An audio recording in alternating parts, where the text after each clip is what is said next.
Hello guys, welcome to my channel. Today this video show you how to disable Copilot AI features on Notepad in Windows 11. Click on the start button and search bar Notepad. Open Notepad app.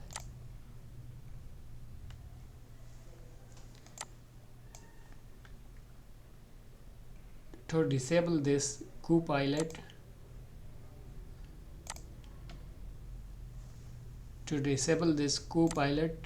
AI features, open settings,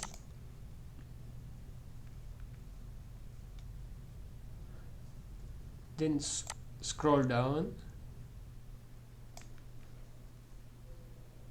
Under AI features, turn off Copilot. Now let's go back and check.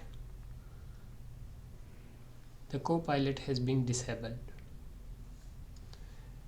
Thanks for watching. Please subscribe for more videos.